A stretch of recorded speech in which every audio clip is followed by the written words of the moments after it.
You're listening to episode 289 of the Major Issues podcast, and in this one, we're talking about Logan's new suit, all about the new casting of Superman Legacy, and we're talking about Netflix's Nimora. The Major Issues podcast starts right now!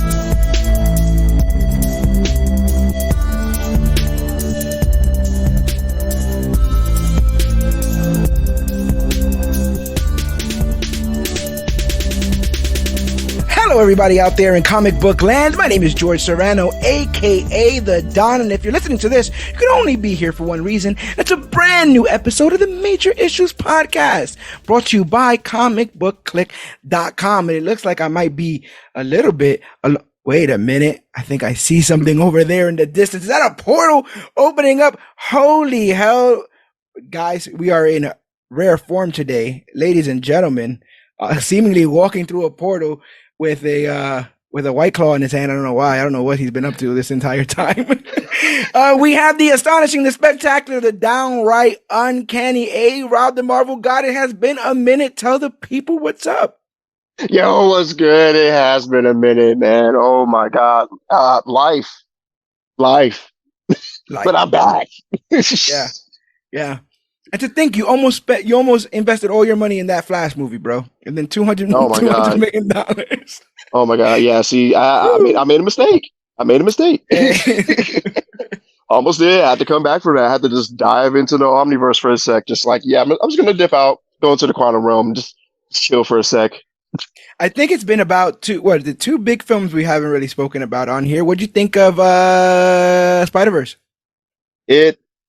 Across the Spider-Verse blew my mind. Like the sheer amount of spiders, the polymorphic arachnids universe. Spider-Man 2099 stole the whole movie from me from start to end. My bad, y'all. It's just the movie was so good. I literally watched it like 7 times. Spider-Punk, Hobie Brown up there now. He's on deck. Brown. Oh my God, Spider-Man India, shouts out to them. I really can't wait for part 2, but like with this writer strike, it's gonna be so long until part 2 comes out. Just the third one. I can't even say it's a part 2. It's literally just a third. Like Spider-Man, our boy's Miles about to get a trilogy before Andrew Garfield. Yo, you ain't like that's so crazy to me. And also, like. I've always dug the Spider-Verse, Into the Spider-Verse and Across, and they've always had amazing, voice actors and music. But this album, that Metro Boomin album, Metro Boomin did it. At one point, I was hoping like when your Metro don't trust you, like just one of his ad-libs just pop up in the movie. I'm sitting there like the soundtrack was fire. I was like, you got everybody on here to bump about Spider-Man? Like, is this what all these Danger by far. Bro, everything. I'm playing Self-Love. I'm playing Annihilate. I'm playing Annihilate. Yes. Calling me. I'm playing all of them joints, bro. And then I did it even worse.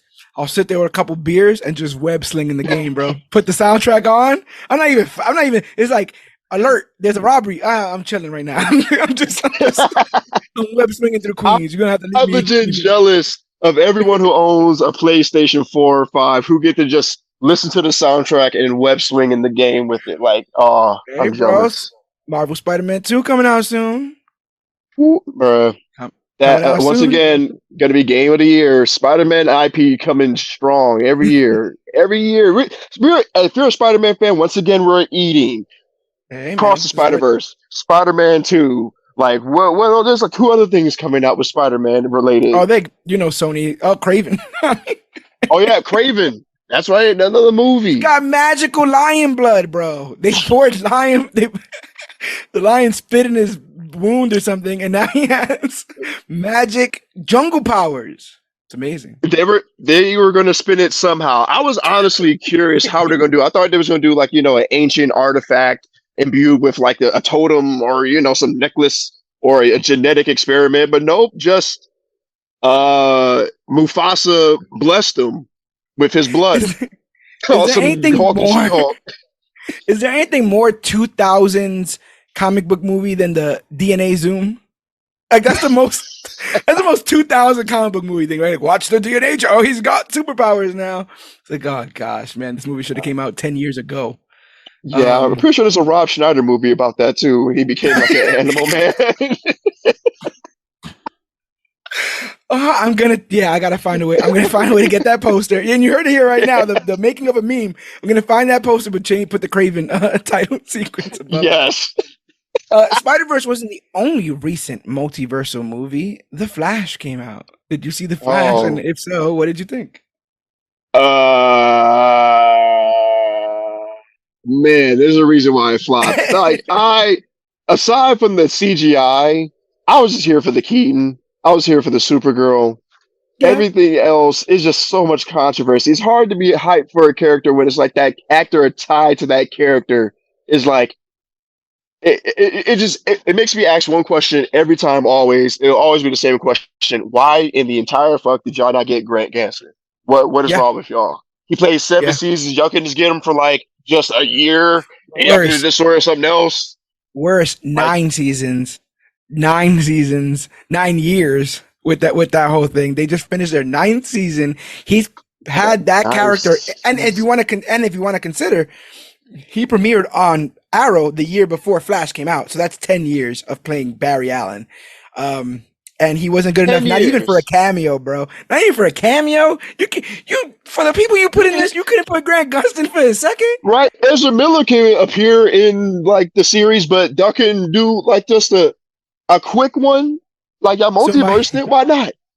My theory on that is in that Ezra Miller clip with Grant, he says something like Vic wants, like I can't wait to tell Vic about this. And that was prior to Fisher getting into the hot water with DC. So I could see a Flash movie before everything went to shit, where him and Vic are talking about it. He's like, I'll try it out for a second, but I don't know, man. Time travel, multiverse, let's see. And then he does it, meets Grant, gets the name The Flash, comes back, it's like, bro, you understand? But there's no Cyborg because they don't like him no more. So we couldn't do any of that shit. But yeah, it is officially the biggest comic book movie bomb of all time. $200 million in the tank. And if anyone did any math, they would have lost less money if this just would have went straight to streaming, because they would have paid no money for promotion. So yeah. Hopefully they learned a hard lesson. Hopefully they learned the lesson with this and they don't release Aquaman in theaters, especially once again with so much controversy tied to an actor in it.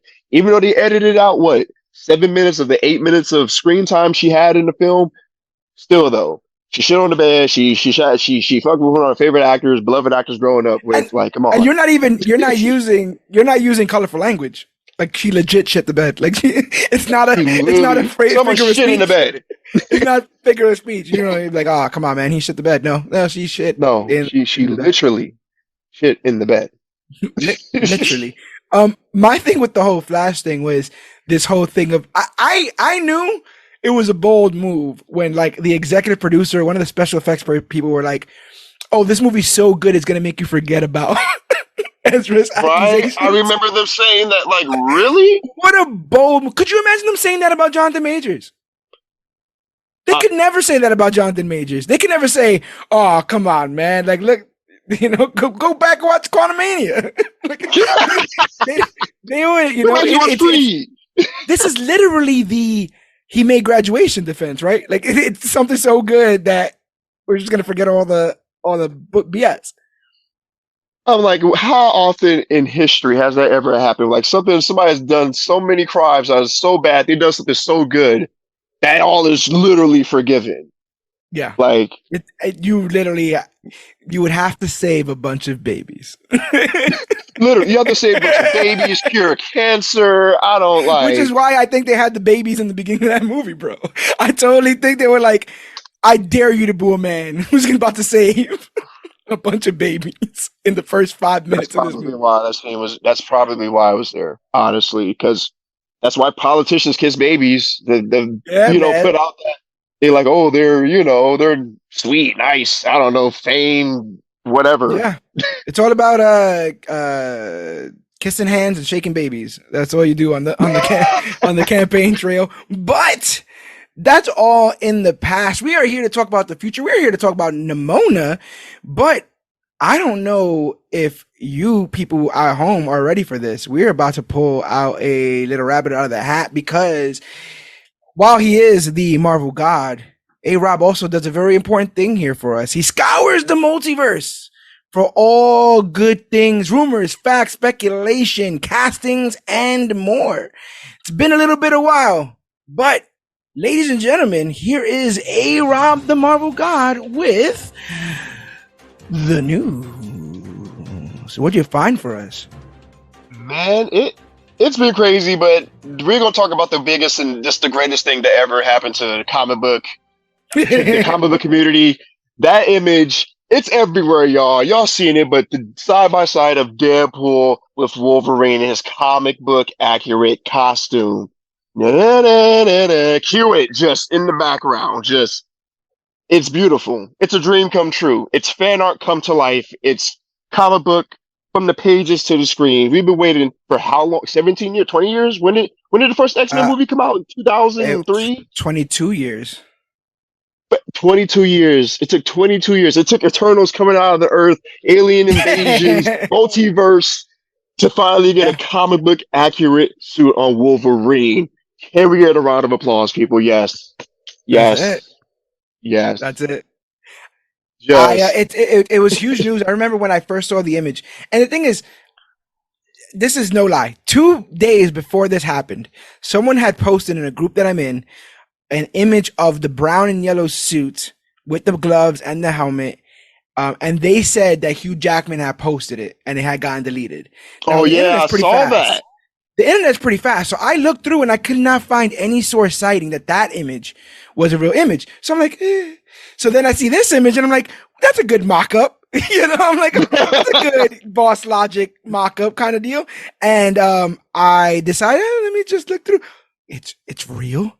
I'm gonna see this. This is gonna be real, like actual, factual, real Logan in this. I love the animated series piping of the gloves, the silver little tips on the gloves. Yes. Oh my god! I'm sitting there. I'm like, this is like little George is wadded out. And then, besides certain people being Skrulls that we called live here, Deadpool kills the Fox universe. We see the ruins of the 20th Century Fox logo.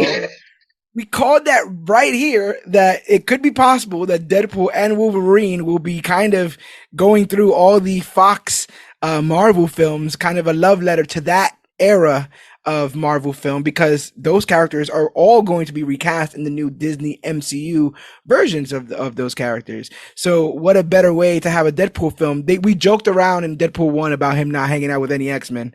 Then in Deadpool 2, there's that door, that room that's full of X-Men that he never interacts with. This might be the third time's the charm. We might actually get to see Deadpool and Wolverine hang out with mutants, maybe some fantastic people, maybe some motorcycle enthusiasts with flaming heads, maybe some vampires. Who knows? But the possibilities are endless. I won't go into the quote unquote leaked plot summary. I don't know if you've read it, but it does kind of play like Deadpool kills the Fox universe. Their other big thing that they're saying that it might be playing into, which might be the most interesting of it all, is they said that this might have House of M elements added to it. That is extremely interesting, considering that certain characters like Quicksilver are in the middle there. Both Fox and Disney own Quicksilver, and so I even remember the Skrulls being a big deal because Fox owned the Skrulls at one point. True. We got the Skrulls back because we gave them something. I can't remember what it was. It was really like a trade. I can't remember what it was at the time. Because we got the Skrulls and Captain Marvel, and it was a big deal because they hadn't bought Fox yet. Who was it? Was it MODOK? I feel like it was somebody like, I can't remember exactly what it was, but I felt like it was some sort of trade at some point in time. So we go from like trading these characters to now being like, we got them all. We got the whole toy box. So right, we got a shebang, full house. Got to the whole pile. What the only thing that sucks about this is I just feel like it just makes you want more of Hugh Jackman in this role in the suit. Did you see that James Mangold is not too excited about Logan returning? Really? Oh yeah. Because he wrote the chapter. He wrote the final chapter that he needed for it. And the idea that they're literally digging that back up I and I using it for I, I saw this. that. I saw that, and I was like, "Look, man, there's a multiverse. Just because one person died doesn't mean they're not dead in another universe. You have to understand that, man. Look, that version NERD, of no one Logan's ever dead, really dies. and No one right? Because ever like really dies. Days of Future Past already said, y'all already set your multiverse up with Days of Future Past. There's already you already know. Boom. Which means that he's not even the Wolverine. He's not even. There's another mainline Wolverine walking around somewhere because that's a branch Exactly. timeline there with Patrick Stewart. Yep, yep, So yep. So it's like, yeah, man, it's okay. But you, it's kind of I'm gonna get cute. into the really. No, I'm saying it's kind of cute. The sense of like you think you're the only one that's ever gonna touch this character. Do you know comics? Oh, right, You the know, like, that's kind of humorous. cute. That's kind of cute. You know how many people have directed Batman? I'm telling you, for Like good no or one for bad. that character. For good or for bad. Yeah. Like I promise you, if you give like I don't know, like who's a good director that's just good that does good close combat choreography? Like the dude who does maybe like the Ant Man movies or like Yeah, whoever did the raid. or Undisputed or the Raid. Like get that director to direct a Wolverine movie. That will be the most savage, brutal movie ever. Like I give didn't someone think else the the Wolverine was bad. oh by far it was not bad. But like give someone else the chance and they will probably give it a whole entire different spin on it. Probably a Wolverine that doesn't give us all the claws, but give us that really trauma scarred version of him, like that really makes the Wolverine tick. Like, oh wow, why he does what he does. Like, why is he the baddest of the baddest? You know. So Manigold, like what's his name? Mangold, Mangog. Mangold, yeah, yeah, Mangog. Yeah, Mangold. Um, yeah, I like that this did it for 90s me. Seeing this suit did it for 90s me. Couple days prior to this, 2000s me got to get a bit excited because it was confirmed that Jennifer Garner was going to be in Yes, Deadpool 3 sir. playing Elektra. I could just hear the evanescence in the background. You know what I'm saying? Right. Wake me Just, up. You know what I'm saying? We about to get into that era, you bro. literally hear it. And not just Jennifer Garner, there's a lot of other people confirmed, you know, like even Owen Wilson's Morbius and Vanessa's Oh coming back. yes. Like, Yep. you know, Colossus, I believe. yeah, Colossus Blind Owl, Dopinder, Negasonic, Yokia, and Miss Minutes, Yeah, oh you yes, know. and Miss Minutes. And Miss Minutes, which means your boy's probably getting locked up by the TVA. Yep, yep, And yep. So there's like three storylines going on that are pretty big. That the TVA, you got the House of M, and you got Deadpool kills the Fox universe. This movie will probably be the best comic book, the funniest, probably the funniest and the greatest comic book movie, just because it spans across multiple like franchises of movies. more so than possibly even Endgame. This is going to be the most Dare we niche say? comic book movie. Like you would literally have to be a fan to get why the Fox thing is a thing, right? Why these cameos are funny, why any of this works. You kind of have to know what's going on with the studio's rights and all that kind of stuff. So I think it's really interesting that they're going this route with it. We might see the great transition from Batfleck to Matt Fleck. You know, we might see that in that very I fall. have seen that rumor. I have seen the rumor that Ben Affleck will be making a cameo appearance as Daredevil on top of the other Fantastic Four. Yeah. With Chris Evans as Human Torch. And, oh my They're God, this talking movie is Patrick gonna be Stewart. insane. They're talking Oh yeah, Sir the Ian actress McKellen. who play yes, Ian McKellen, the actress who played Jean Grey and Cyclops. They're trying to get Halle Yeah. Berry back, and What's the the actress what's who the played what's the Fox Storm. cameo that's gonna make your day? Do you have The one? Fox cameo that would make my day. Yeah. Honestly, just if Franklin Richards, I know he's not in it, or no, not even Franklin Richards, Doctor Doom. If I forget his name, but Stefan, like Julian Vincent, McMahon? yeah, Julian McMahon, like if he appears as Doctor Doom and then somehow just gets dispatched in the funniest way by Deadpool, that would make that movie for me. And Galactus showing up. Those are my two. I know you asked for one, but I need Galactus somewhere. Just please. I'm gonna. You got a cloud in the shadow of him. I need the real one. I think it would have been really cool if he was the villain for this. If he was the villain for this, and then he could also be then a foreboding villain in the future, right? Because we know he's out there doing that. So who knows where he's up to next? But now that you said that, I'm gonna piggyback off your answer, which is a little bit of cheating. But he has to poke his head in the Fan Four Stick universe, even if it's just to be like, ew, and then he bounces. Just to acknowledge that universe exists. Yes. Yes. Like, yes. Yes. Yes. Ew. And you guys are brother and sister? I don't see it. And then he leaves. this one's adopted. Yeah. How'd you get all the way from Wakanda? And then he just takes off. That's it, bro. That's it. That's all we need. This movie is going to be everything. It has to be everything. It's Deadpool 3. They literally say it's going to be rated R. They're not holding nothing back. It's going to be a comic book nerd's wet dream. Is it me, or are they doing this weird dance between Deadpool and Superman, where every time they announce something for Deadpool, I feel like they announce something for Superman not too far from it. I don't know if people are scared about, who's getting more stuff, but it's like that dropped a couple of days ago, and a couple of days ago they dropped that they're like loading the Superman Legacy movie with a bunch of characters. Oh yeah, 3 new characters were just dropped with the actors playing them. Isabella Merced, I hope I'm saying that right, is going to play Hawk Girl.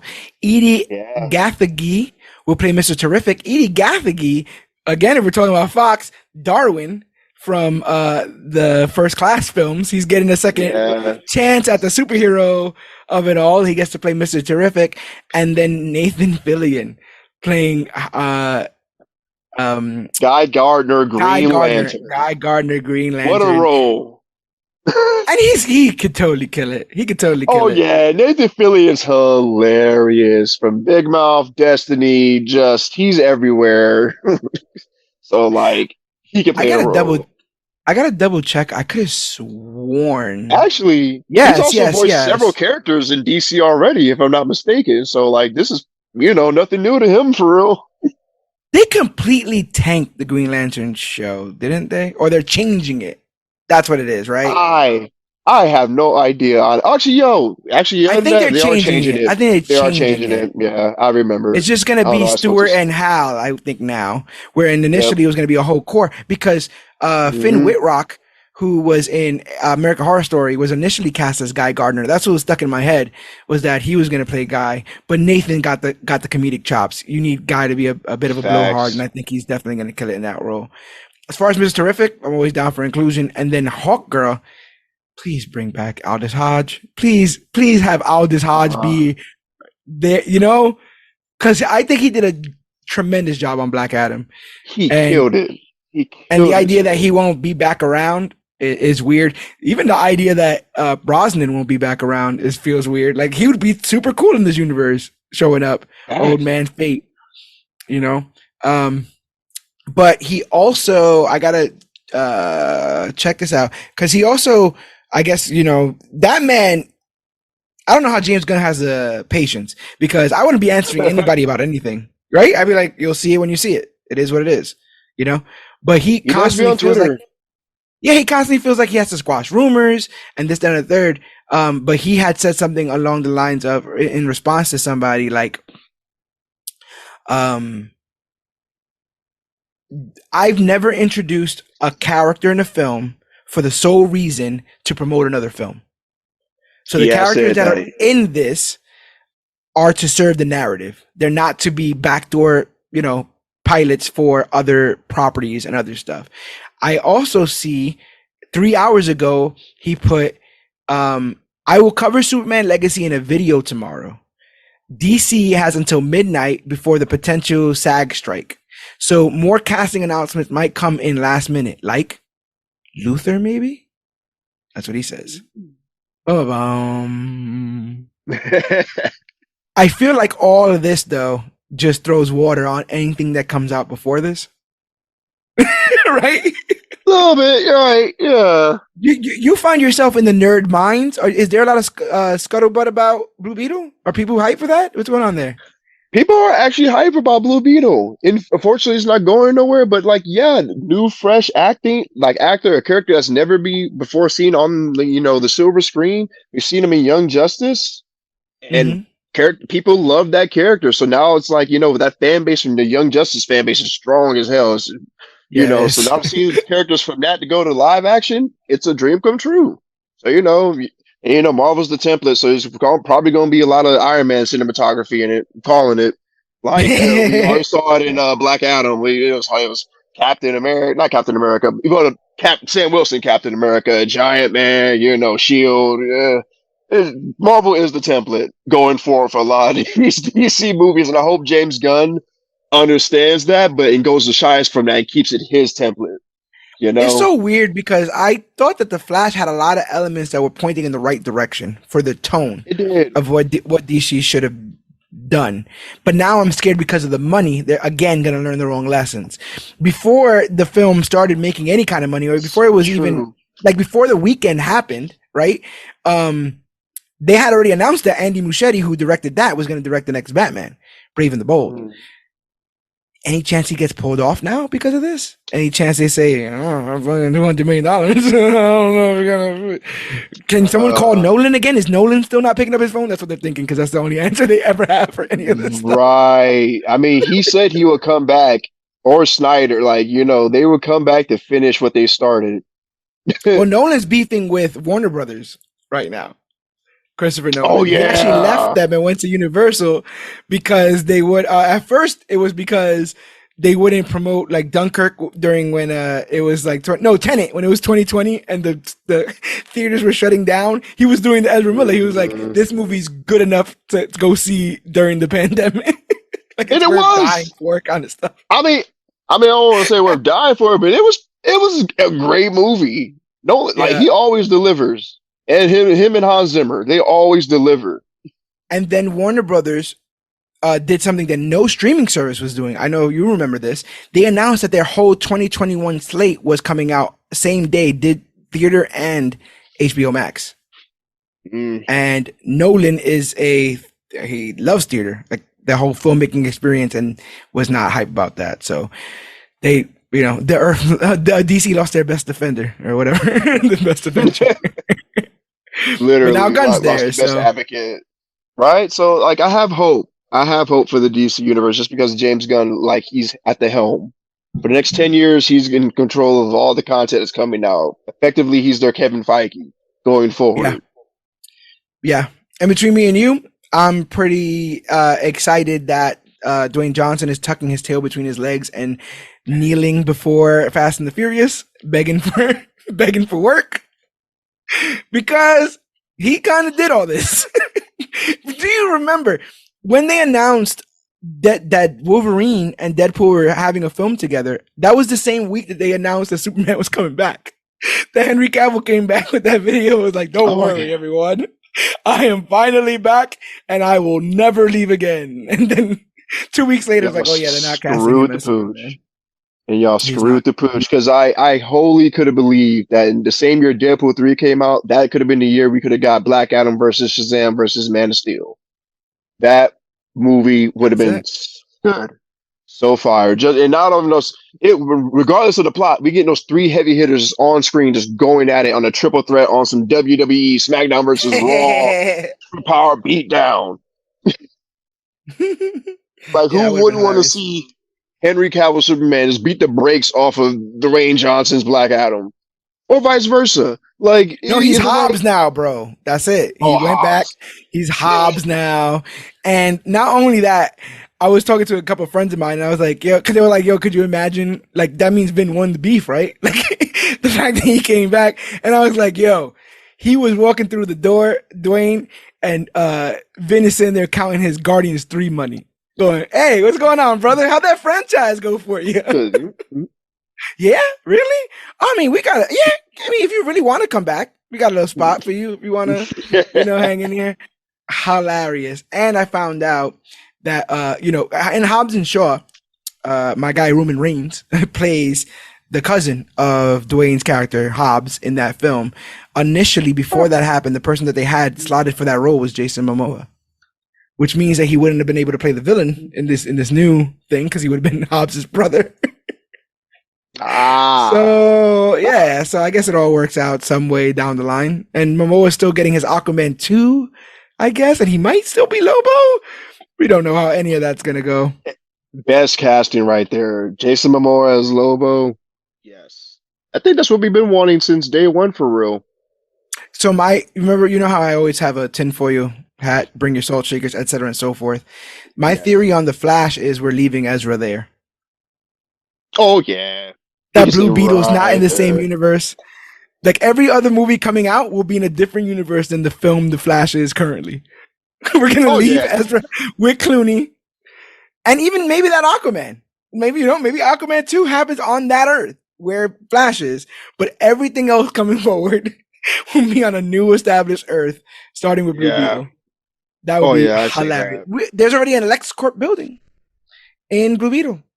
And unless Blue Beetle is in the Snyderverse, we're going to get a new Lex, which James Gunn already alluded to. So very, very interesting stuff there. Very, very interesting stuff. What else is the Ether talking about? Well, also interesting, we have another rumor spinning about the Fantastic Four. Ryan Gosling, like a month ago, a week ago, these castings always change with the leaks. That Ryan Gosling is now in the lead to play Mr. Fantastic in the new Fantastic Four movie coming out, 2025, 2024? Bro, I heard everything under the sun. I heard Matt Smith at one point. I heard Matt Smith a few days ago, too. Vanessa Kirby, who was in Hobbs and Shaw, was also rumored to play Sue at one point. It turns out that the initial rumors of, it was Margot? Who they have for Reed? You remember that big rumor? Kylo. Adam Driver. Oh, Adam Driver, yeah. Yeah, they say like the rumor was that the money wasn't good enough, or that, like something happened in negotiations. That supposedly they were set to announce the entire Fantastic Four, possibly at San Diego Comic-Con. And then, because whatever fell through, they're like, we're not going to San Diego Comic-Con this year. The dog ate their homework, bro. You know what I'm saying? They can't go to the convention. Sorry. Whoops. Hilarious. Like they need to get it down pat. Like the fans are clamoring, we want the casting so we can have something to look forward to. Like, because right now Phase 4 is like, but with everything going on in the real world, it's affecting what's happening in the Marvel world. If that makes sense, you guys. Like it's like, what is the next big things we have to look forward to? We just had Guardians, we had Quantumania. Right now we're in Secret Invasion. Holy shit! But what is on the horizon? And it's unfortunately it's ingrained in us all Marvel fans. Like we always have something to look forward to, and now it's like, what do we have to look forward to? Secret Wars? That's kind of far. It was like 2020. Remember 2020? We didn't get a single MCU drop. Right. Nothing. WandaVision is the first thing to drop post. Obviously Spider-Man came out post Endgame, but then they did WandaVision 2 years after, 2 years after.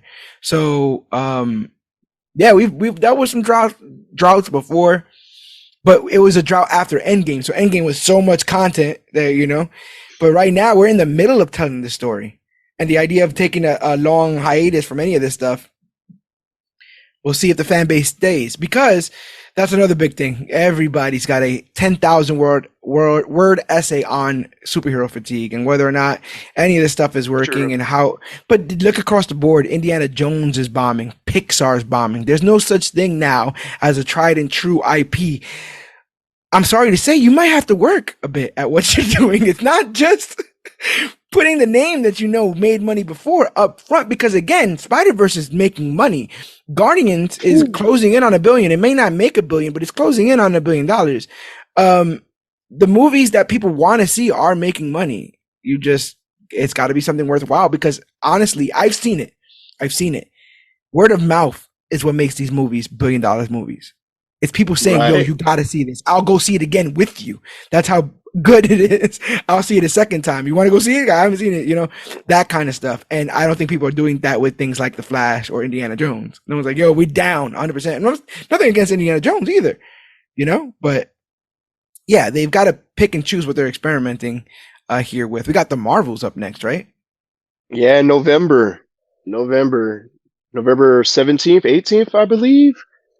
Yes. That's around the corner, down the alley, around the way, and up the block, across the country, in terms of distance. No, I'm kidding. But Yeah. it's pretty ways off.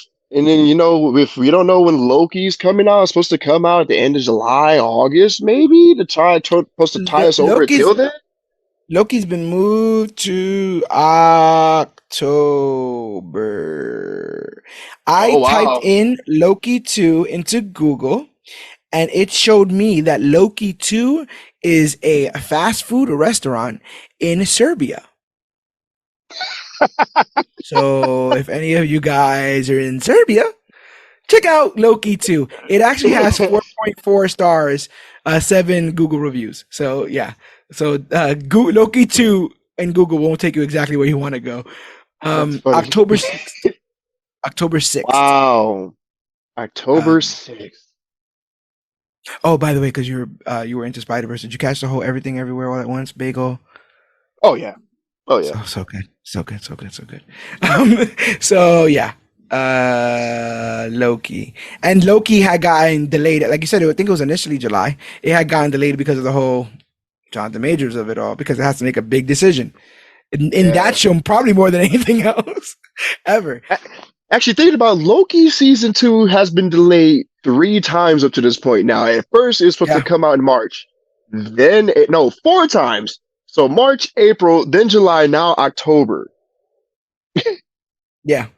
And probably all for reasons that were shifting the world at the time. I think one of them was like, oh, we didn't know Kang was going to be this fire. Like we should possibly do more with him, and now we have the opposite of like, oh, we don't know what he did. So we don't know if we want to, put all our eggs in one basket kind of situation. But yeah, Loki will be coming. Like I said, we're getting Echo. I'm just waiting for Daredevil, man. I'm waiting for 2024 to be honest. Deadpool, Daredevil. Let's get it. Godly, that might be all I need. Shit. It's a lot. There's a lot happening. There's totally a lot happening. Oh yeah, 2024 is gonna be crazy, especially with a new Spider-Man movie coming out too. Oh my goodness. Yeah. 2024 is gonna be insane. Gang, gang. Can't wait. But that's all I have for the news, y'all. Like it's been pretty crazy, but mostly it's just been that Deadpool and Wolverine image and the behind the scenes. It looks like the opening fight, the scene of them just going at it, and Deadpool getting just ever loving shit rocked by Wolverine. It's funny. And okay, the first Deadpool movie works on its like it's not a very expensive film. There's not many. There's the set piece on the highway, and then there's the set piece at the end, right? Kind of stuff. Deadpool 2 has a little bit of that as well. But I feel like Deadpool was seen as a property that can make a lot of money on a pretty low budget. I wonder if Disney's going to start putting some money into this, if we're going to get a big third act CGI bonanza. This could be the biggest Deadpool movie we've ever seen, where his adventures have been kind of personal. I got to save this one girl. I got to save this one kid kind of situation. He might be in charge of saving all of it or destroying all of it. We don't know yet. But yeah, it's going to be something big, and it's going to be something big soon. So huge jump. And I love that because that's literally that's Deadpool. That is him. He'll just get roped into Secret Wars and be like, what? What am I supposed to do again? It's been absolutely ridiculous. But ladies and gentlemen, that was A-Rob, the Marvel God, with the news.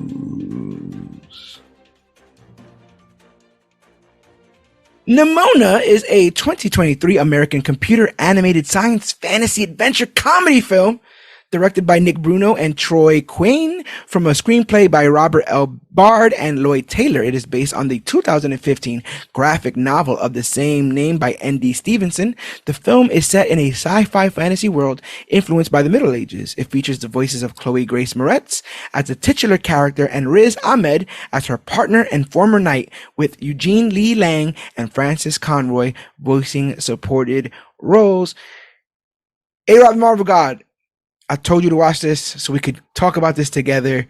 Was this on your radar? And after that, after you answer that question, can you give a spoiler-free review for those who have listened up until this point and are a little bit curious about whether or not they should catch this? As a avid comic book reader and knower of comic book knowledge, this flew entirely under my radar. It popped up on Netflix and it caught my eye. So I was like, I'm gonna add it to my list and watch another day. And going in blind, I was not expecting what you're expecting, such a great story of interpersonal connection, of relationships, of struggle, of betrayal, of love, of Perception. destiny. Yeah, perception, how you perceive people, how you perceive yourself, all that stuff. And disgrace. So I had to finish it. But yeah, no, all of it. And it was a really great story. I'm just going to go right into it. Like you said, spoiler free. Yeah. Nimona, my favorite character of the entire movie. Just, I loved her. It's like if anyone, if you want a good child, like aspire to have your child act like Nimona. I'm not going to say act like her, but aspire to have some qualities of being a good person. It just. He wasn't evil.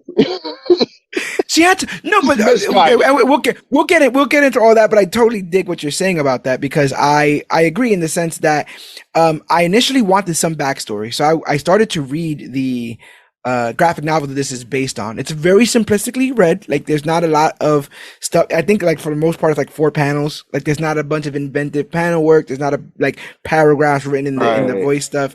It is pretty snappy, and it's pretty but it's still hella good. And in the comic, she has like a hard-on for like revenge and blood and destruction and all that kind of stuff. And I got like halfway through, and then I was like, you know what? I want to watch the film kind of without that back, because from the second the film starts, it already starts with a different backstory than the book.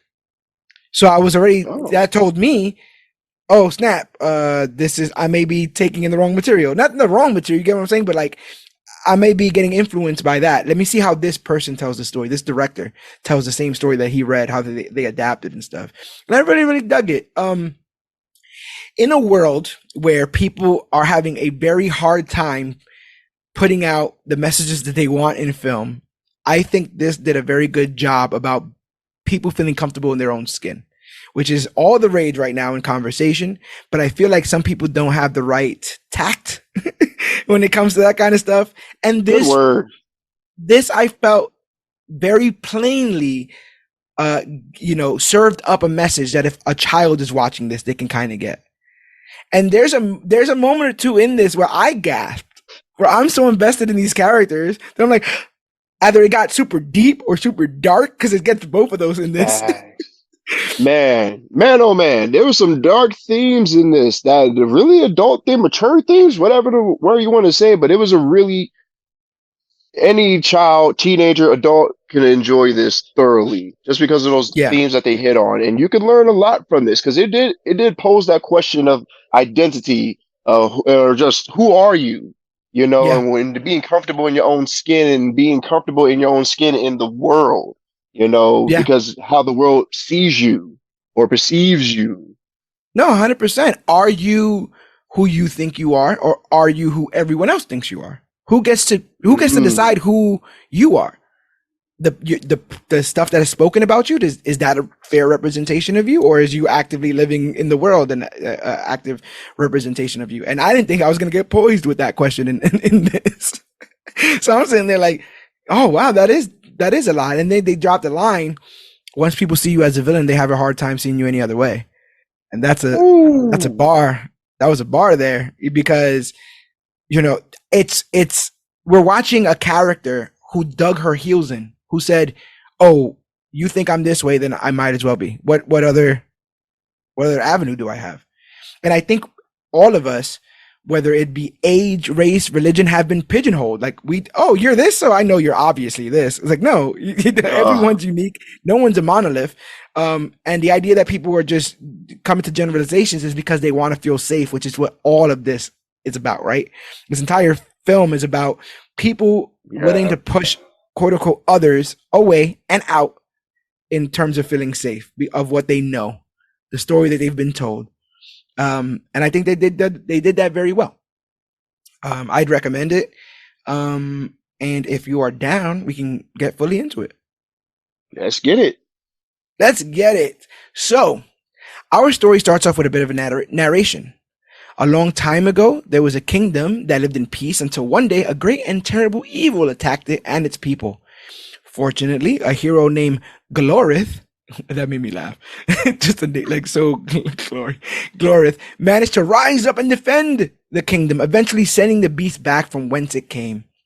Glorith, now considered the kingdom's greatest hero, trained an elite force of knights whose sole purpose is to protect the kingdom from future attacks. The idea would be that these knights would have children, and only those born of other knights can join their legion. So we're already getting like a whole weird royal blood, right? Kind of vibe. Right. I'm like, elitism. Damn. Like first 5 minutes, it's already elitism, and I love this idea that now this world is a world where we have all the medieval tropes that you know, but people have cell phones. Like there's like billboards and cameras. And I did love the aesthetic of this. I love the futuristic medieval look. I loved it. I liked it because it reminded me a little bit of Spider-Man Unlimited a little bit. But how I can see that. But it was like medieval, how they rode around on chariots and horses and stuff, you know? Yeah, because that's pretty cool. Like I said, they're flying in spaceships, but they still use swords. Yeah. You know, they did that in 1,000 years. Yeah. They video conference all the time. They got Skype at the very least, so that's good to know. Right. Yeah. Laser swords, laser beams, flying cars, right? Like, bruh. So 1,000 years later, the citizens of the kingdom gather to see a new slew of men be knighted. One of these men is Ballister Boldheart, a street kid with no royal lineage who was given a chance by the queen herself. Ballister worked hard at the institute and eventually graduated at the top of his class. It was there he met Ambrosius Goldenloin. I love these names. Man. Ambrosius Goldenloin, a direct descendant of Glorith, and a favorite in the class. Some people have an issue with Ballister being knighted, but it doesn't stop the ceremony from actually occurring. Before it takes place, Ambrosius lets Ballister know he deserves the title, regardless of what anyone says. Before they head out, Ball is taunted by Sir Thaddeus Sureblade. Can we get that name one more time? Sir Thaddeus Sureblade. And he's like the dope. He's like the Flash Thompson bully of this. What do they call him? Todd? Yeah. Thaddeus. I hated Todd. I hated him. Just, yo, bro. I'm like, oh, if you went to my school, we would have, we beat up bullies, but you would have got your ass kicked acting like that. He says something like, hey, Ball, and I know I said that you really don't deserve this. And then Ball's like, and he's like, what, you thought I was going to take it back? And then he just I was like, he blatantly just I'm like, yo, he's really just an asshat. With the shade. So the director herself shows up and reminds them of the importance of the day. And now again, remember, I have to watch this twice, once regular and once for notes. The second time for notes, she tells Ballister that everyone will finally see him for who he truly is. Yo, bro, sprinkle a little crack on him. That's all you gotta do. Right. That's all you gotta do, bro. That's what she was saying right there. All you gotta do is sprinkle a little crack. Because the would-be knights line up to be knighted. and Ballister is the last. The queen knights him after an impassioned speech, and the people finally get behind him. I thought that was a pretty cool moment. Like when she knights him, no one says anything. He's like, damn, like I got it, but no one cares.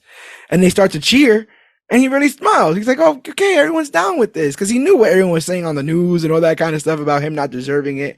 And now we have an entire arena cheering for him.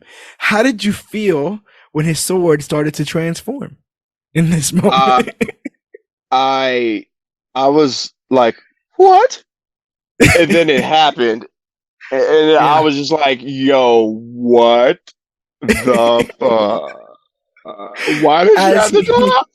As he grabs his blade, a mysterious laser shoots right out of the hilt of his sword and kills the queen in front of everybody. Cameras, all the onlookers, all the new knights. I was like, we just saw a murder. Or again, that does not happen in the comic. So that's when I was like, okay, no, I'm going to put that down. I'm going to watch this for this because this is telling a whole nother story. And just like the way they shot it, it was shot as a serious, dark moment. And right, they really slow motion zoomed in on everyone's face in that moment, from Ballister, the Queen, the Director, and Godaloin. Like everyone's reaction was just frozen in time for a split second. Like, what'd you think about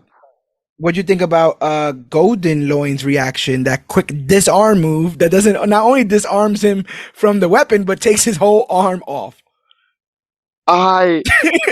Considering the scene that they had beforehand, I was like, yo, the betrayal. But then I was like, wait, is he trained to do that? Because that was like, he did that without thinking. Instant.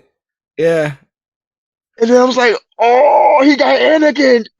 He got and I'm sitting there like Star Wars. Yeah, I'm sitting here like our protagonist was just framed for murder, disarmed, and now everyone's after him. What the hell kind of movie is this? And we're like 10 minutes in. Yeah. Yeah, and out of instinct, Ambrosius literally disarms Ball, who is framed for the murder of the queen and wanted for his crimes. Ball builds a new robotic prosthetic arm and goes into hiding. It is there he is visited by a mysterious teenage shapeshifter, Nimona, who sees a villainous spirit in Ballister and that she is willing to help get out. Seemingly gleeful with dreams of anarchy, Nimona appoints herself Ball's sidekick despite his protest. Ballister explains that he has been framed and is working on clearing his name and that he isn't a villain. He tries to speak to... Well, let's leave it right there. What'd you think of this introduction to Nimona? There's a little kind of hint that she may not have always been a little girl, etc. and so forth. No shape-shifting yet. But what do you think about this introduction to the character? It was spunky. It was fun and campy. The first 15 to 30 seconds with the character, you immediately know, like on the surface, you know that this character is fun. She's fun. She's gleeful. She's, you know, like I said, it's spunky, and she has like a little hot streak apparently, which adds a little more, a little zest on top of the character. I love the introduction of it. It was funny. Yeah, I think Chloe Grace. I said Chloe Clace. Chloe Grace Moretz, I think, does a great job voice acting this character. When you need her to sound sincere, she gets it. When she throws out a one-liner, that stuff is hilarious too. She's so down to just, like I said, torch everything, and we don't know why yet. And Ball is when in the comic, Ball's already a villain. He is disarmed, but he's disarmed because he beat Ambrosius in a fencing thing for these knights, and then Ambrosius cuts off his arm out of vengeance. So Ambrosius is very obviously a antagonist in that, where in this is a bit different. I love her design. I love her, like, her weird makeshift hair. I like that they show her like she's going around vandalizing posters about the Institute and the Kingdom. The kingdom she's writing on the spray painted stuff. I like how her eyes go white when she's like super into whatever. Oh my god, did they let you keep it?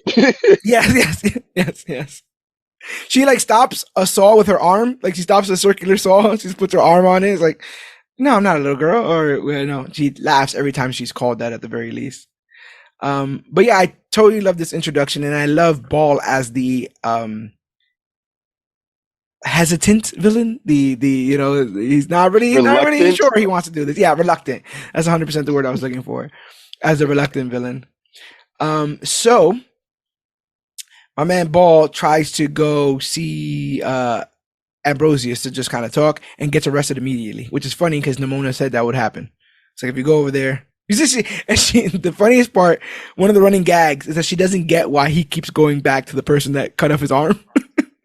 She keeps saying, "Why do you? He cut off your arm." At one point, she says, "Cutting off someone's arm is not a love language." Which, and me pop. And lo and behold, that comes back around for Yeah, it's all love. But yeah, he straight up gets arrested. He doesn't understand the severity of how things look, even if he knows what he did, that he didn't do it. He seemingly doesn't understand how it looks to everybody else. He gets arrested. He's scolded by the director, who's like, "I trusted you." Yeah, you jerk. But you two-faced motherfucker. you know what I'm saying? But luckily, Nimona shows up and introduces her incredible shape-shifting powers and uses them to help them break out. Ballister is hit with debris and is knocked out. But when he comes to, he realizes that she has cleaned up the layer.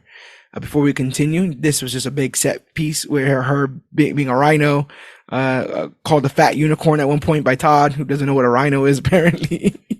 Right, a rhinoceros. So I think there's a world in which this is a bit more blood filled. I think that there's a world in which, if they wanted to, this raid through the castle is a bit more. It has a bit more casualties because the end it literally blows up. Like the castle like there's fireworks and stuff shooting out of it. And in the comic, they make it a point to be like a bunch of people died. Like you guys killed a bunch of people. Oh, wow. But very rarely do we see a woman, let alone a young girl, be portrayed in this anti-hero kind of way. Ironically enough, possibly the last time is when Chloe Grace Moretz played Hit Girl in Kick-Ass. Right. So I guess it's all coming up Chloe. But yeah. Ballister tries to remember how they escaped, and he is reminded of Nimona's shape-shifting powers. And he calls her a monster, which enrages her. Were you surprised by her reaction to this? I was not, because I sensed there was something under the surface with her. Because for lack of better words, those who laugh the loudest, the part. Yeah, I get what you mean. Like there's something in there. And again, we don't know why she has this hard on for destruction, and then yet when she's called a monster, has an issue with it. It seems like a very weird juxtaposition. Oh, she's down to be a villain. She's down to be a villain psychic, but monster's crossing the line. Why is monster crossing the line? That doesn't seem to make any sense. Right? Like, Yeah. And like she makes it seem like it's a slur. Like at various points, people are like, and she's like, "What you saying? What? Like what you about to call me right now?" And what do you think about this idea that he is insistent on her just saying who she is? Right? Like throughout this thing, she's like, "What are you? Where did you get your?" And she's always giving like a flippant answer, like, "I'm Nimona. I'm me." What did you think about those? Because they have several talks, I feel like, in that vein before he finally understands. I think I don't want to sound like I'm psychobabbling or whatever, but it's just from the trauma that she experienced from so long ago, so trust issues, and then I guess for lack of better words, for the story, you didn't want to divulge her origin like right out there. Probably got to leave some mystery to the character. So I just want to keep it at the surface until like the big reveal, like why we should be really invested in her until we get to the nitty gritty meat and potatoes of the character. That's a bit in our DNA, right? We'll go out into the club and buy bottles and shots for each other all willy-nilly. We ain't sitting there trying to talk about, like you have people at your house, you chill, whatever, smoke, drink, etc. and so forth. But ain't nobody sitting around trying to talk about trying to get better by talking about the rough stuff that's going on. So she's down for the fire mayhem. She's down to break in and out of castles. She's down to take out the entire kingdom. But when asked how she got her powers or what she is, she's a bit hesitant. But also she's gotten actual factual proof that people don't have tolerance for her, right? That people aren't there to try to listen to what she is. They've made up their mind about what she is, and thus we get this circle of her, being demonized. What did you think about the revelation that she's hanging out with Ball because he's as hated as her? Two peas in a pod, birds flock together. Is that a misery loves company kind of thing? Is that what that is? Yes, it was literally that. and then the reveal later on about just since you're hated, I'm hated, we might as well be hated together kind of thing, Burn it all. Us against the world kind of stuff, which never works, by the way. It never works. We all want to be part of this world. Sometimes we get pushed on the outside, but we all want to be here. We all want to be part of this world. Everyone just wants to be loved and respected. But in her mind, people will never change their opinion about the two of them, so they should have fun causing havoc because that's the only life left. I see people live this life, right? The person who gets called an alcoholic, that doesn't help them. They sink deeper, right? I've seen people who already have rough self-esteem issues being taunted, and that only makes you burrow deeper. You just go deeper in your comfort zones. Your bubble gets smaller and smaller and smaller because you want to protect your heart, your head, your who you are. It's gotten to the point now where Nimona, the only person, there is no one else she's talking to. She's all by herself and seemingly found her kindred spirit because they're both public enemy number one, which is pretty interesting. Realizing that it was the squire who gave him the sword that killed the queen, the two decide to reach him for some answers. Back at headquarters, Ambrosius is accused of letting Ballister escape due to their friendship. This causes Ambrosius to double down and declare his hunt for Ballister himself, to make sure that no one else gets hurt. He makes his knights search every street, ordering them to bring Ballister to him.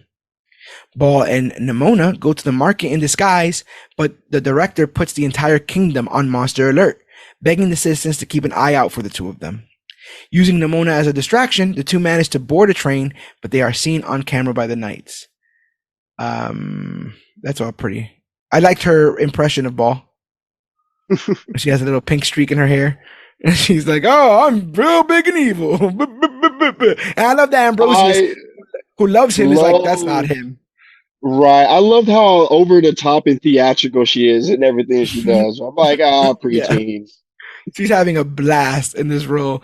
But I also love, like I said, that Ambrosius susses it out. Like, no, that's not him. Like, I know him. That's not him. Pizza rat reference. She literally turns into a rat and drags a pizza into the train. I felt like there was a bunch of like meme humor references in this. There was a bunch of like, I think at one point someone says "bruh."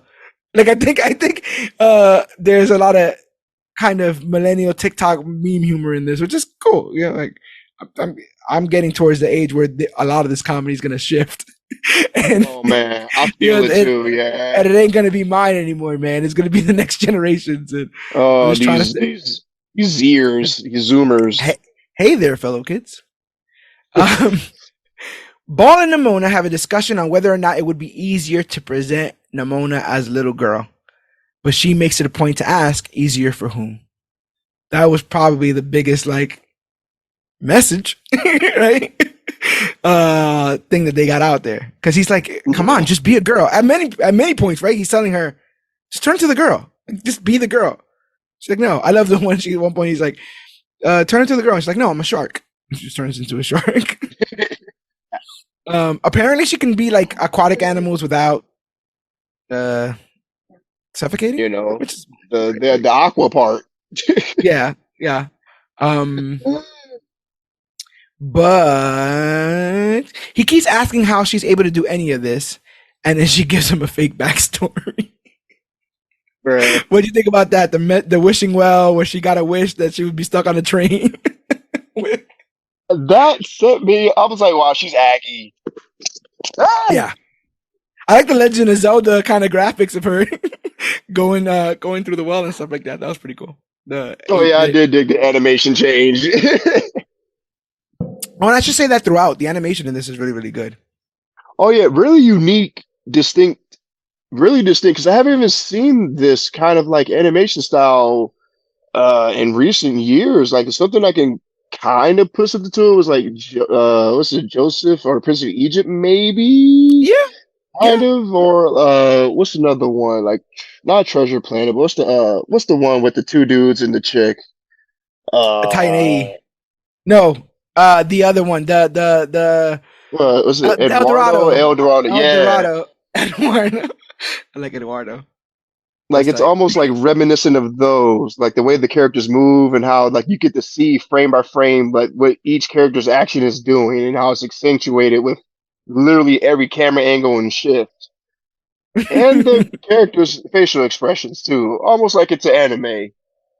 Yeah, that's what I was gonna say. I felt like Nimona had a bunch of anime um flares and aesthetics. That quick change anime face where your eyes and your and your mouth changes real quick Yeah, depending on like you your said, like reaction with and her stuff. white eyes, or she had fire in her eyes, or when she did the horns with her fingers, just fire in her eyes instantly. Just Yeah. that's anime. I know anime when I My see it. my favorite thing for her, because they arrive and they stop and the Legion of Knights are there, but they manage to escape from the top of the train car and stuff. But I love that they see the squire and Nimona uses this demon boy form, this cute like 3-year-old demon child form to help the squire. But initially, she presents as a just an innocent like 3-year-old asking for help, and he runs because he doesn't want to help it. He's like, who could I pawn this off to? Who could I pawn off this problem to? And then that's when she gets like the demon form of the white eyes and floating and decides if he's not going to follow me because I'm asking for help, I now have to scare him in the direction of where I want to take him.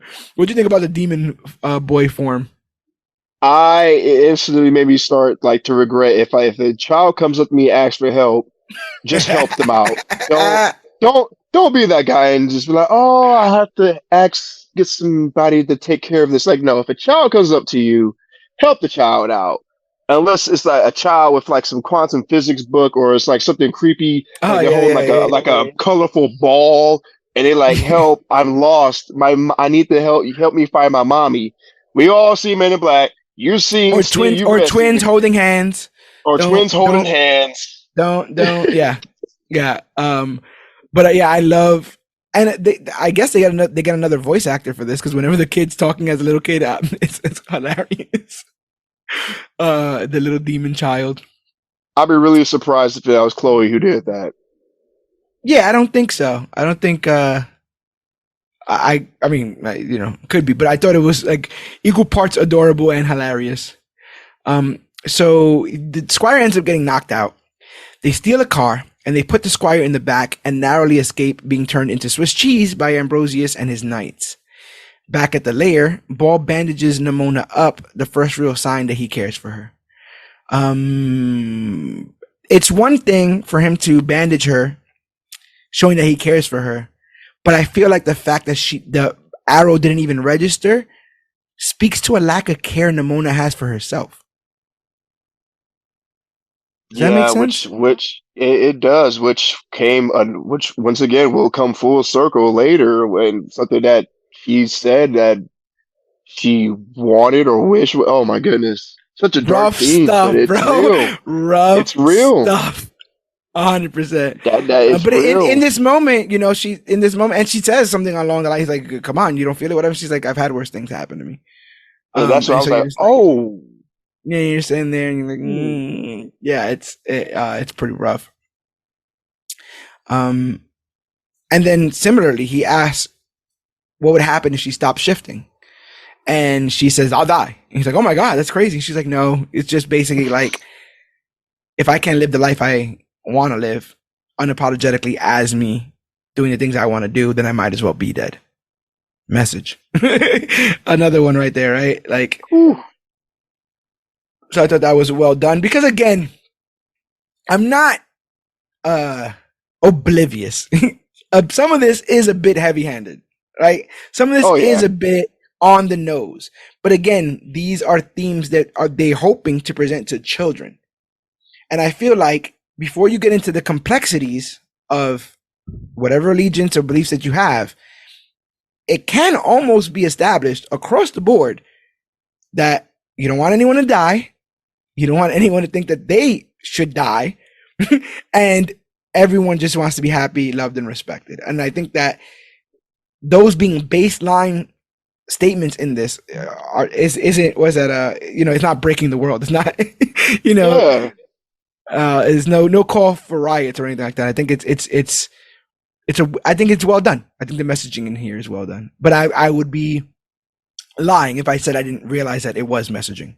But again, in this day and age, I think it's a pretty good message to have. Oh, yeah, most definitely. It's a beautiful story. Well, Yeah. like the themes that are going on through it, there are some of those beautiful elements that you see with, like I said earlier, with those interpersonal connections or relationships between some of these characters, like the growing one between Nimona and I call him Broody Boy, and I call him Broody Boy and Golden Boy. Evil Larry is the name she wanted to call him at one point. Like just Evil Larry, but like because she was calling the lair evil. She was like, "This isn't." Oh, I made it more of an evil Larry. Oh, Evil Larry, that should be your name. And I'm like, she didn't even know his name. She didn't even ask for his name. But nope, I want to be a sidekick. But just watching their relationship grow, and then just seeing that but the beautiful relationship between him and Ambrosia, wow, because like in our world historically during medieval times, that was entirely frowned upon. Like people 100% died. But like in this story, it's beautiful. It's progressive, and yet yet no beef with the popes and the kids somehow, right? some way. But this was a line.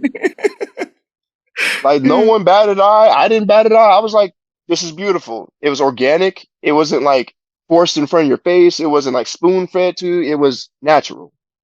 But as natural as you can get in a futuristic medieval society. Right, and with all those caveats, this is as realistic as it gets. And by stating it so plainly, you don't call attention to it, right? By just doing it, you don't call attention to it because you just act as if it is normal, and it is. So I really like I said again, how they're able to lay all that down, and through Nimona, you can kind of see the kind of night Ball would have been.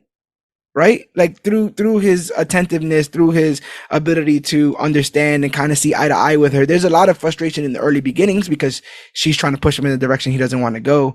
But once he realizes why, they do develop a real friendship, to the point, like I said, he's like bandaging her. So it's huge. So they open the trunk and interrogate the squire, who actually filmed himself moments before the ceremony. What do you think about his little at work video of him putting on the armor? I'm sure a lot of people related to that who watched it, because everyone goofs off at work. Someone goes to their boss's room, probably go sit at the boss's desk or do something.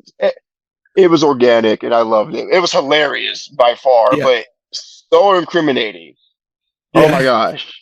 But if he didn't have this footage, he wouldn't have the footage that we see, where we see that the director switched out the swords. It's kind of like plainly, like kind of just like. I was like, wow. I mean, that does happen. It's just because people never know, when you're being recorded, and it'd be sometimes that you think it'd be your most private moments, and you bold as hell. Also, like she's like an inch away from calling him a street rat. Like she wants to call him a street rat so bad.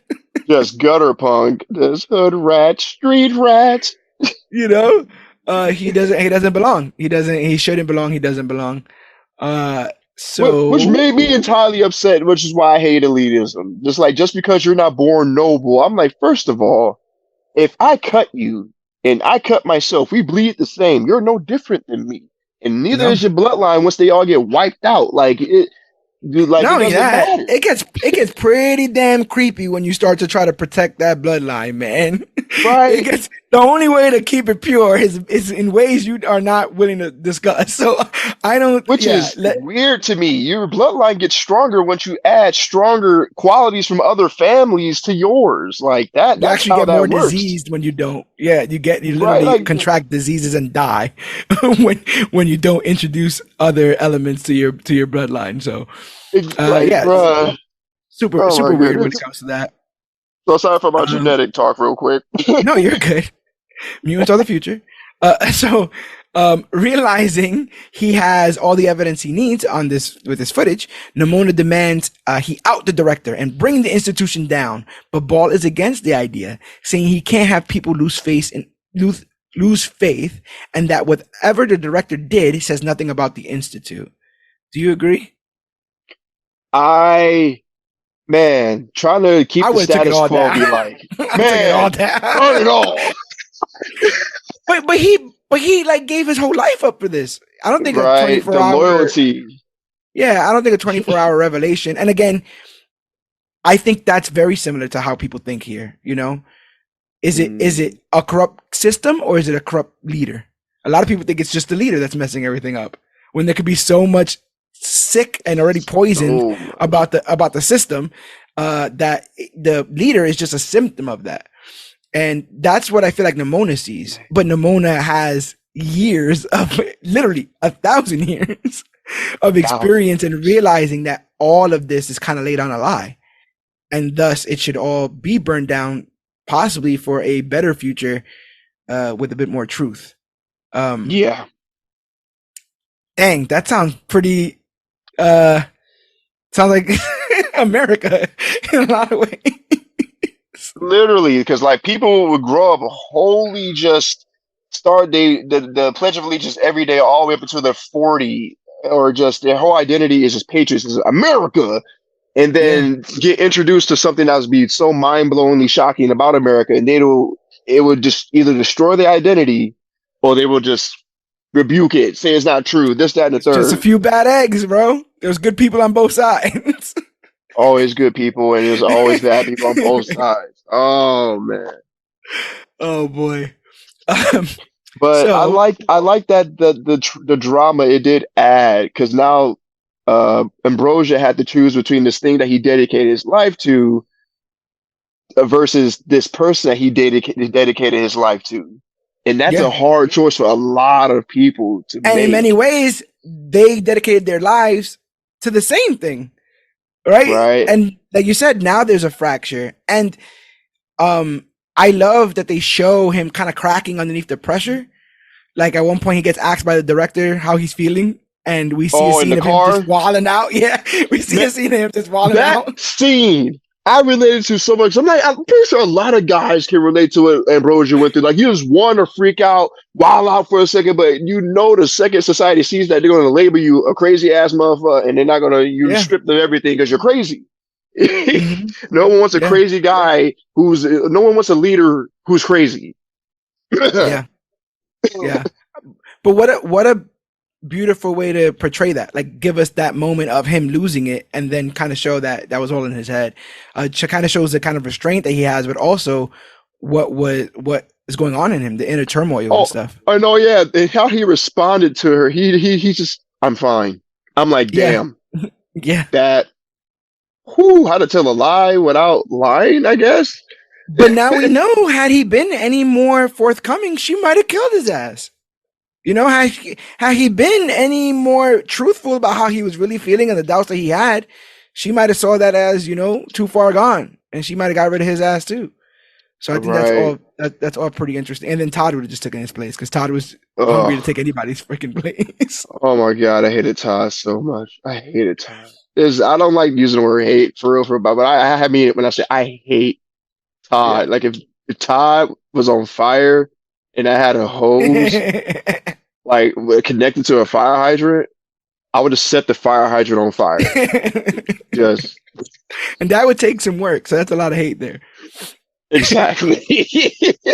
So Ball says he's going to take the footage instead of leaking the footage. He's going to take it to Ambrosius And Nimona hates this idea and tells him that he needs to question all of what he knows. The wall, Glorith, all of it. Like we were just saying, the story that you built your life on, is it real? Have you kind of searched through it? Baxter shakes it off and says, go ahead, brother. When they were talking about the wall, I was getting mad Attack on Titan vibes. Oh yeah, I wasn't even getting isn't there a wall in Game of Thrones? Yeah, I think so. I think there's a wall. I think there's a wall there as well. So I'm sitting here like, oh my gosh. So he shakes it off, says everything's gonna be fine once they get the proof to Ambrosius. And like we were just talking about, he's not taking all of this pressure well, but he keeps a straight face. He and the director are confronted by Ball and Nimora, who Nimona, who tries to present proof that Ball's innocence, but the phone with the footage in it is shot by Todd.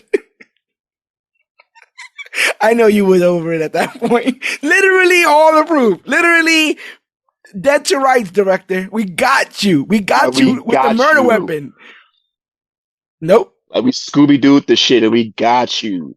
And he just shot it. He just one fire. That hurt me because I'm like when he walked up, I'm like, why would you walk up? Why are you already not have it out? Like my soon to be my wifey, she said it like, why didn't you just walk up with it out? Like, why would you wait for like some strap? Of course you won't get someone gonna pull on you. Like, why would you do that? You were trained. You're a knight.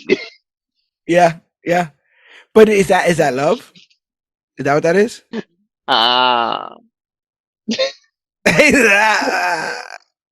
Tell me again. That's what that's how we doing out here in these streets. So I have my notes here somewhere. So yeah, shoots it right out of his hands. Ball begs his former ally to trust him, but then he draws his sword. That was a kind of moment too. When he does the Glorith pose. Keep you at a distance. I was like, damn, really? This is what we doing out here? So then Ball starts to hype up Nimona.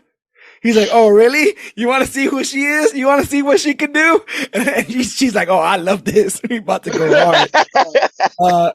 And we got a pretty cool scene of her just using going all out. unleashed on all these knights. I'm like, if Beast Boy could do it, whoo, man. If Beast Boy could see her work, he would probably drop Raven. I don't know. And she's like turning into animals mid punch sometimes, mid jump, mid whatever. She's having an absolute blast. And at one point, Ball gets dogpiled. Like they surround him and they dogpile him. And she transforms into a cartoon, like a cereal mascot. It's a dragon that shoots cereal balls. Yeah, cereal balls. And so she does that, and she manages to take out the whole fleet. Like everything's done. We done beat their army. Balls A-okay, etc. and so forth. But then she sees a kid scared. So she transforms into her sweet little girl form and tries to approach the kid, but very similar to what happened with Ambrosius. The kid pulls out a sword or I think it's a toy or maybe a piece of wood or something and points it at Nimona. And that broke my heart. I was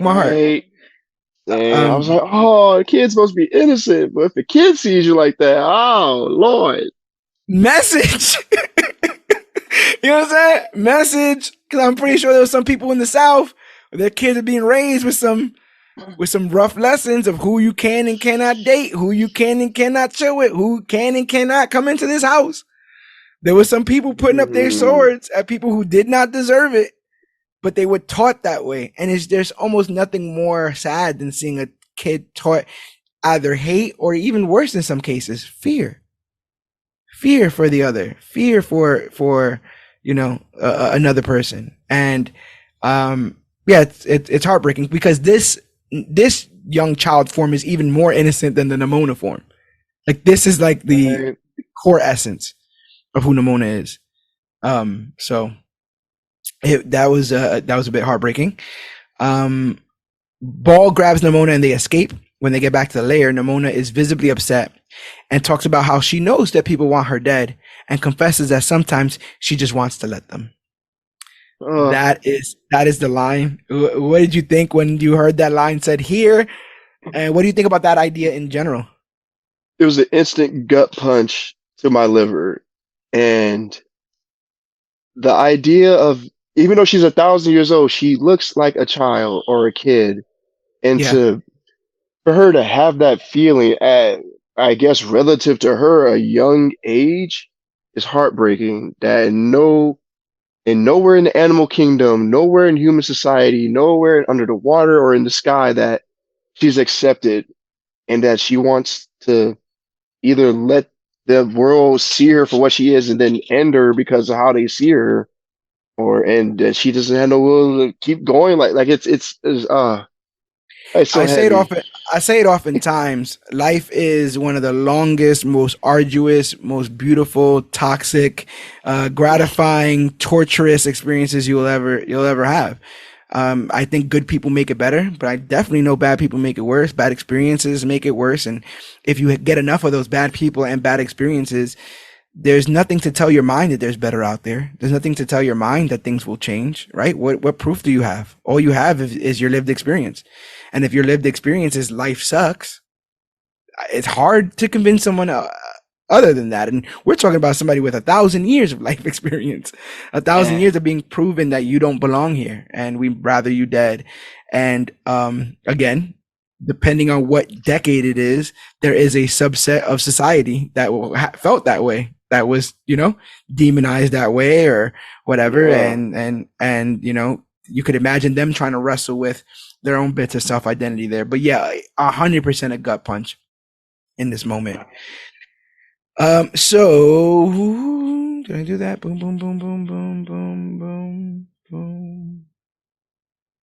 Let me see. I think I'm back at the heart stuff.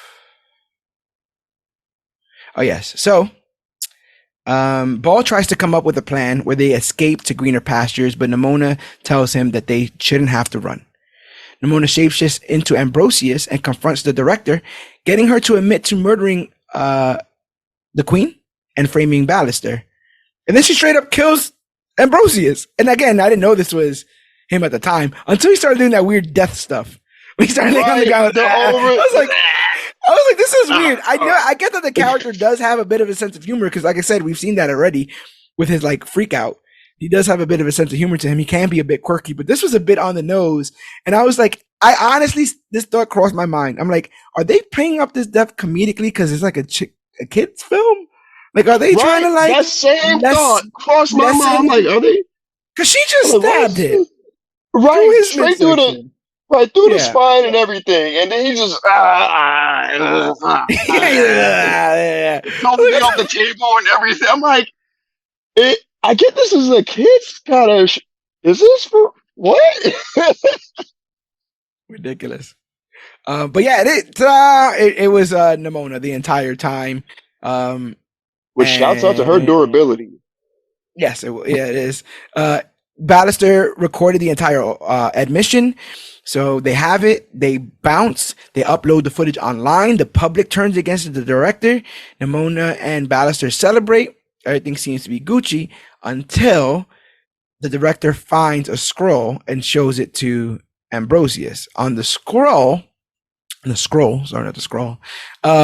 it depicts Nimona as glorious monster, the entire reason why they have the wall, why they have the knights, why they have the institute, the entire reason why Ball is in his line of work is to stop the person he's been teaming up with this entire time from getting through the gates. It's a hell of a revelation. But before we get to the actual explanation, what do you think about this? I was just, I'm not surprised. I like the picture of like the monster and the little girl as the heart, like like right in the center of it. Got like Jean Grey vibes, or even a raven with the shadow. Yeah, but lo and behold, the foreshadowing. Yeah, foreshadowing. Yeah, so good. Ballister demands an explanation from Nimona. Nimona becomes upset, and Ballister accuses her of turning him into a villain so she wouldn't be alone. And then, like, she's about to call him a monster again. And that it was a slur before, but now they like chilled and they hung. We're supposed to be past this. Again, this is the N-word, right? Like we're supposed to be Basically. we thought we was good. We thought we was past this. He goes to say monster. She flares up and he points the sword at her. This is the third time now. You understand? This is the third time now she's had a sword pointed at her from enemies, from innocents, and now from somebody that she thought was a friend. And that's enough. It's proven her point. Her point's been proven 10 times over, if anything, right? So she 100 times. Todd shows up with his knights and they surround the lair and she runs away. And again, I'm like, damn, I did not think it was gonna get this heavy. Nimona is alone on the outskirts of the kingdom and has flashbacks of her life with Glorith. We see that they met and they were chill. They were cool. Everything was fine until like the village turned on her for her ability to shapeshift. That made me so mad. I'm like, what year is this? When you small-minded humans saw something so cool that you feared it. If I was the leader of that village, I'd have been like, yo, we have a super weapon now. We're about to conquer the planet. Hold on. Yeah, there'd be a Nimona statue in the middle of the square. Man, right? man, like you're the reason why we're not just behind this little square area of wall. We have this whole continent. Like you're the reason Nimona pray. She's a god. She can't even age or die. Like what? Why would y'all fear that? I'm not surprised Nimona didn't just end the planet. She can become any living, breathing thing and mythical makeshift things and things that are fictional. She has Toon Force powers. Literally got impaled, got stabbed, got shot. Like Arrow came saying she just caught that like it was nothing. Like, bro, this story could have went so much worse for these humans. It kind of shows you that she doesn't have that villain bone in her. Even though she talks tough, even though she tries to instigate Ball, she doesn't have it in her. Because like you said, she could. But she knows what that would prove, right? Mm-hmm. She knows it would only prove them right. And I think one of the most touching moments in this flashback sequence is at one point she goes to grab an apple, but it's too high. So she transforms and grabs it for Glorith. And then like Glorith has like a moment of hesitation and she like puts her head down like, damn it, I outed myself. She's like, I outed myself, my power. She's never gonna be my friend.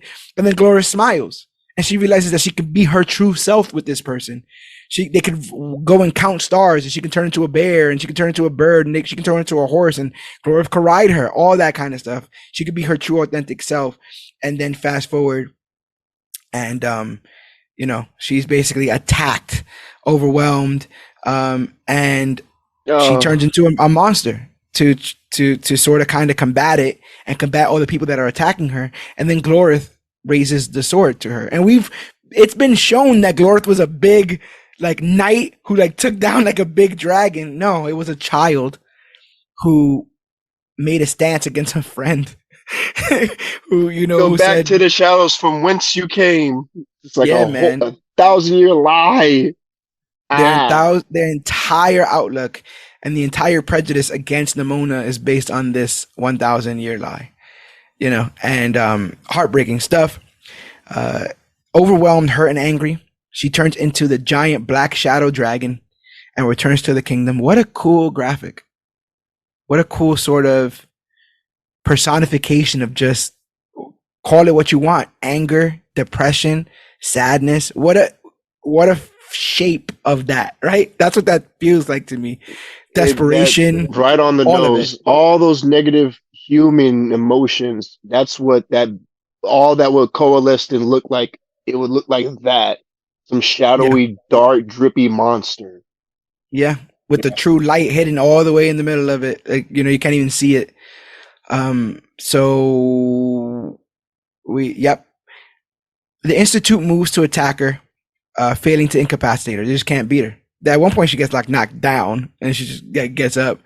Nimona heads to the giant statue of Glorith and exposes her heart so that she can stab herself. Like she was about to walk in to the blade of Glorith and commit suicide in front of everybody. Just whole seppuku. So I'm sitting there in this moment and I'm like, holy hell.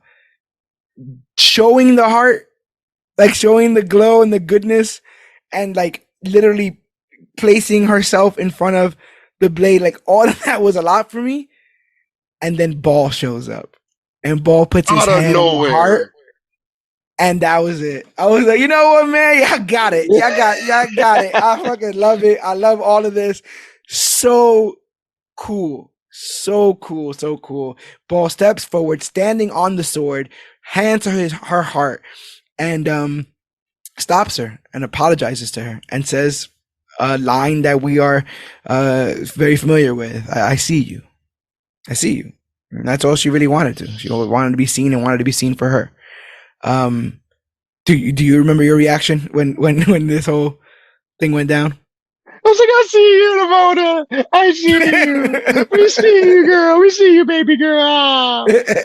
But no, it was really a message that everyone can relate to because everyone strives, everyone struggles. But at the end of the day, everyone wants to be seen, heard, and wants to be happy. Yeah, And it hit it right on the nose. Like I got the message. It just yeah. damn. And not to be too grim, but there's many a Nimona who could have used a baluster at the lowest points of their lives, right? There's not many people who got that intervention when they needed it, who got that moment of clarity, who got that hand on the shoulder when they needed it. So I love that they showed this in here because sometimes all it does take is one person to see the best in you for you to start seeing that best in yourself again. And I think that they really were able to do that here. Nimona, exhausted, turns back into her regular form and hugs him. But the hating ass director aims the guns inside the city. They're like, yo, you'll kill people. And it's, fire. They do the whole Thanos. I don't care. She became a whole Palpatine. Like she spun the lie. She spun I was like, oh, she's turning on her own people. I'm like, oh, she's trying to be the Empress. She's wrapped in the whole web. The lie created an entire web. She cannot admit to any of this because admitting to any of this she'd have to admit to everything else. That lie, once you start pulling that string, man, it unravels really, really, really fast. You're telling me that we weren't always friends with the Indians? Yeah, bro. I got some stuff to tell you, man. It wasn't, it's not like how that book said it. And where you started to draw the turkey with your hand on the construction paper. It's not as clean and dry as that. But teach its own. So yeah, she tries to decimate half the kingdom. Nimona turns into a phoenix, beautiful phoenix, and races towards the gun, destroying it, a chunk of the wall, and the director, and saving the kingdom. The citizens celebrate Nimona and hail her as a hero in her sacrifice, because she basically sacrificed, like she turns into like pixie dust at the end of all this. And we see that the entire kingdom has kind of been remade. Things have been changed. There's a new future now that people have seen this once terrifying figure that their entire lore is built around this thing that then saved them. Right. It transforms the entire identity of the kingdom. Ambrosius and Ball speak their love to one another. They are loving each other openly. They're out there, living their best life. Like I said, Nimona is hailed as a hero. And then Ball, I guess, sympathetic, goes back to the hideout to go check. And you see a little bit of pixie dust. And you hear Nimona's voice. And you see him perk up, very shocked. And then boom, cut to credits. I'm like, so there's going to be a second one? That's what I was saying. What are we doing next? Where are we going? Girl, where are we going? Because I'm willing to go wherever these people are. Man, facts. The wall's open. There's a whole world for these people now. Yeah, and who knows what the hell has been going on outside there for 1,000 years? For 1,000 years, these people have not interacted with the outside world. There's at least Amish on Nimona 2 and 3. Like, yeah. And I wonder, I'm gonna go back and check out the graphic novel, see how much of this was adapted from that. Maybe there is a part 2 in there somewhere, or maybe they have laid the groundwork so that they can kind of write a new and original story. But in a world where this stuff kind of does feel like it's being put on a conveyor belt, we're at a factory and we're just pumping out content. I like that this was something that has something to say. I say it often on this podcast, right? All I wanted is for it to have something to say. It doesn't have to be profound. It doesn't have to be all that deep. If it can, and it can stick the landing, all the better. But if we're gonna take this stuff in, we should leave with something. We should take something with us when we depart from these characters. And I gotta believe it's almost damn near impossible for you to watch this and not leave with a little bit more empathy, a little bit more care to your fellow man, a little bit more understanding to people that you may not necessarily understand, to begin with, but we're creating a bridge here. I feel like of understanding and the base, the brick, the foundation of that bridge is love and respect. So long as we can have love and respect for one another, that's all that really matters. And love and happiness. Love and happiness. Love and happiness. And that's what we try to bring here to the Major Issues Podcast every single week. A bit of love, a little bit of happiness, some rumor, speculation, and Dwayne Johnson slander. That's what I try to bring here each and every week. And if you like what you heard thus far, we have every single episode of the Major Issues Podcast is available at ComicBookClique.com. It's a one-stop for our merchandise, articles, and every single episode of the Major Issues Podcast. This is episode 289. So yeah, man, we're marching towards episode 300. It's pretty cool, pretty exciting. But we got to thank you guys for helping us get here, because we do this free of charge each and every week. And we want to thank those who have supported us thus far. If you want to be a new supporter, you can consider buying some merchandise at our TeePublic store, which you can find at ComicBookClique.com. I make all the designs for all the shirts, so we get a little kickback from each purchase made. It doesn't have to be a shirt. It could be a mouse pad. It could be a laptop case. It could be a phone case. But consider buying something with Comic Book Clique, his name on it, a design, or something else like that. Check out our shop. You might like something, and we get a kickback financially for that. If you don't want anything from us, but you still want to give us money, consider becoming a Patreon at patreon.com/CBC Clubhouse, where for as little as 10 cents a day, $3 a month, you can help support us here, and we can afford the hardware and the software that it takes to provide this content free of charge for you guys. It's been kind of rocky backstage with Comic Book Clique recently. I've had some family issues, and we're still trying to get content out. We've been a bit scattered. Life, like you said before, right? Just life. But we want to thank you guys for continuing to be here with us. We're catching a second wind recently, Comic Book Clique, and we're still headed towards the moon. So make sure that you're following us all over social media. Facebook.com/ComicBookClique, Instagram at ComicBookClique, or you can use that hashtag ComicBookClique to talk about the newest, hottest, latest, and greatest things to come to comic books and comic book media. Major Issues Podcast is available wherever podcasts are found. It's Podbean, Stitcher, Podcast Addict, the Apple Podcast app, TuneFind, YouTube, Spotify, and more. There's really no reason why you can't find us. You can Google Major Issues, you can Google Comic Book Clique, and we'll be the first ones to pop right up. Because I've been to the future where we do become the latest and greatest thing to come to comic books and comic book media, but I can't do that because next thing you know, Jason Momoa is in Hobbs and Shaw, and that means that The Rock is Aquaman, and nobody wants that to happen. So make sure that you tell a friend to tell a friend, join the bandwagon before it becomes full. We're going to the moon, and you don't want to miss a seat on this trip, because we are going to be doing a great and powerful things. But you got some things that you're doing over there on the Twitchiverse. Where can the people find you in general, A-Rob? They can find me basically everywhere. A-Rob the Marvel Guy. I'm on Facebook. I'm on Twitter. I'm on Instagram.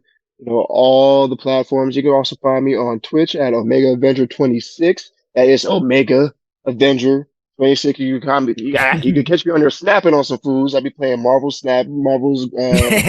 latest card-based strategy game, for mobile and PC. It's pretty fun, highly addictive.